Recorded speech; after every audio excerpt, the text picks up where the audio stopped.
Evangelho de Marcos, capítulo 4, versículos de 1 a 20.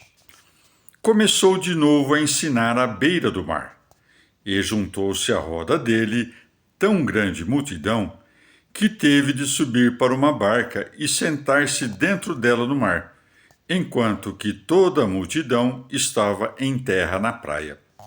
E ensinava-lhes muitas coisas por meio de parábolas. Dizia-lhes segundo o seu meio de ensinar: Ouvi, eis saiu o semeador a semear. Enquanto semeava, eis uma parte da semente caiu ao longo do caminho, e vieram as aves do céu e comeram-na. Outra parte caiu sobre pedregulho, onde tinha pouca terra, e nasceu logo, porque não havia profundidade de terra. Mas, quando saiu o sol, foi crestada pelo calor, e, como não tinha raiz, secou.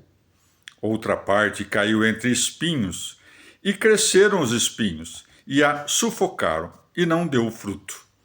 Outra caiu em boa terra, e deu fruto que vingou, e cresceu, e um grão deu 30, outro 60 e outro 100. E acrescentou: Quem tem ouvidos para ouvir, ouça. Quando se encontrou só, os 12 que estavam com ele interrogaram-no sobre a parábola. Disse-lhes: A vós é concedido conhecer o mistério do reino de Deus. Porém, aos que são de fora, tudo se lhes propõe em parábolas, para que, olhando, não vejam, ouvindo, não entendam, de sorte que não se convertam e lhes sejam perdoados os pecados. E acrescentou: Não entendeis esta parábola? Então, como entendereis todas as outras? O que o semeador semeia é a palavra. Uns encontram-se ao longo do caminho, onde ela é semeada. Logo que a ouviram, vem Satanás tirar a palavra semeada neles. Outros recebem a semente em terreno pedregoso. Ouvem a palavra, logo a recebem com gosto, mas não têm raízes em si, são inconstantes. Depois, levantando-se a tribulação ou a perseguição por causa da palavra, sucumbem imediatamente. Outros recebem a semente entre espinhos, ouvem a palavra, mas as solicitudes do século, a sedução das riquezas e os outros afetos desordenados, entrando, afogam a palavra e ela fica infrutuosa. Outros recebem a semente em boa terra, ouvem a palavra, recebem-na e dão fruto, um a 30, outro a 60 e outro a 100 por um. Palavra da salvação. Comentário Marcos 4, de 1 a 20. São Beda.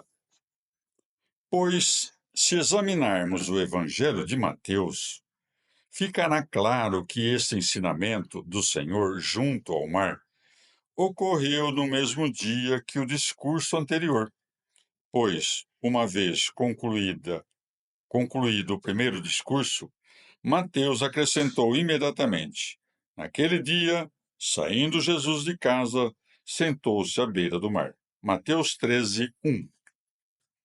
Tendo deixado a casa, começou a ensinar junto ao mar, pois, tendo deixado a sinagoga, veio para reunir, pelos apóstolos, a multidão do povo gentil.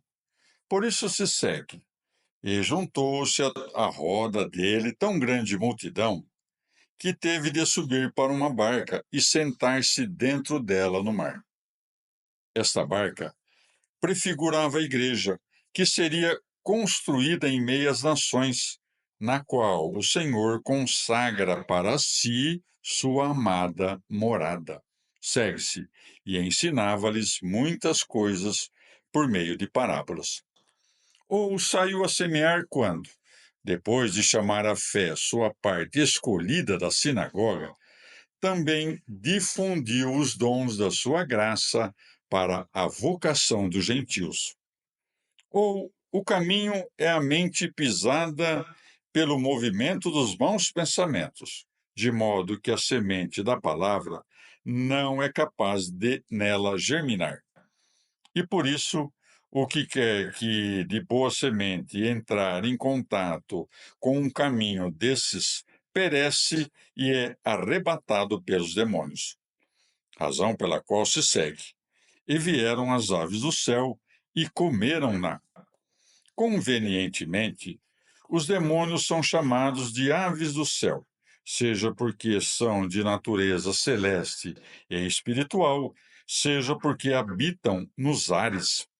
Ou os que estão ao redor do caminho são os negligentes e ociosos. Segue-se. Outra parte caiu sobre pedregulho. Chama de pedra a dureza da mente lasciva, de terra a leveza da alma obediente, de sol o ardor da perseguição violenta. A profundidade da terra, que deveria receber a semente de Deus, é a virtude da alma exercitada pela instrução celeste e, regularmente, instruída a obedecer às palavras divinas. Já os lugares pedregosos, que não possuem força para receber a raiz, são aqueles corações que são atraídos no momento apenas pela doçura da palavra ouvida e pelas promessas celestes, mas que, na hora da tentação, batem em retirada, pois neles há pouco desejo salutar para que a semente da vida rebente. Como se dissesse: vós que sois dignos de ser profundamente instruídos em tudo o que é adequado à pregação, aprenderão a manifestação das parábolas. Já para esses, utilizei-me de parábolas, pois não são dignos de aprender por causa de sua malícia. Pois, quanto aos que não guardavam a obediência da lei que receberam, é justo que não tivessem participação no novo discurso, mas que fossem alheios a ambos. Mostra, pois, pela obediência dos discípulos que, pela razão oposta, os demais se fizeram indignos da doutrina mística.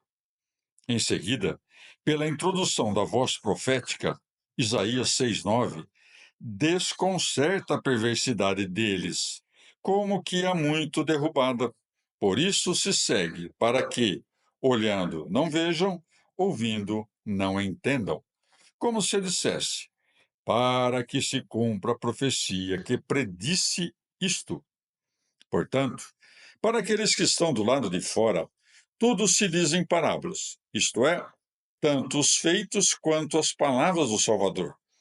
Porque nem nas virtudes que operava, nem nos mistérios que pregava, eles puderam conhecer que ele é Deus.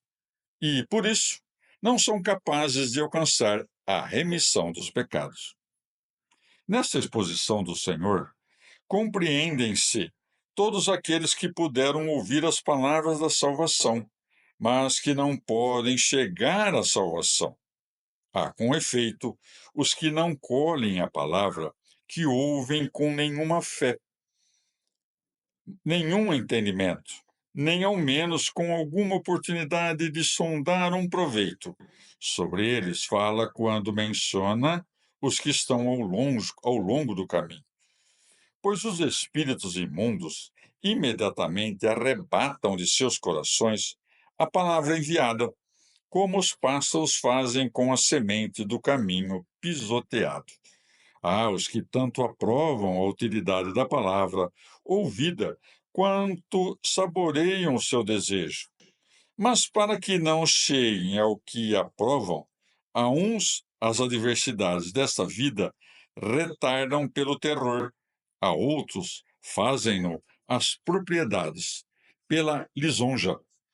Sobre os primeiros, é dito que recebem a semente em terreno pedregoso. Já sobre os segundos, é dito que recebem-na em meio aos espinhos. As riquezas, por seu turno, são chamadas de espinhos, porque, pelas picadas de seus pensamentos, dilaceram a mente. E, quando arrastam até o pecado, como que infligindo uma ferida, ensanguentam-na. Diz também as solicitudes do século e a sedução das riquezas. Quem quer que o vão apetite das riquezas apanhe por sua armadilha, necessariamente será atormentado pelo sofrimento das contínuas incumbências. Acrescenta também os outros afetos desordenados, pois quem, tendo desprezado as ordens de Deus, extravia-se em direção a outras coisas, desejando-as desordenadamente, não pode chegar à alegria da felicidade. Tais desejos desordenados sufocam a palavra, pois matam o bom desejo, como que a passagem do sopro vital, ao qual eles não deixam os homens entrar. Excetuam-se destes diferentes tipos de homens, os gentios, que não merecem nem mesmo ouvir as palavras da vida. Ou frutifica em 30, quando alguém introduz a fé da Santa Trindade nos corações dos eleitos. Em 60, quando ensina a perfeição da boa obra. Em 100, quando faz conhecer os prêmios do reino celeste. Pois, ao contarmos o número 100, faz com que se passe da esquerda para a direita, razão pela qual, adequadamente, é posto como significando a felicidade eterna.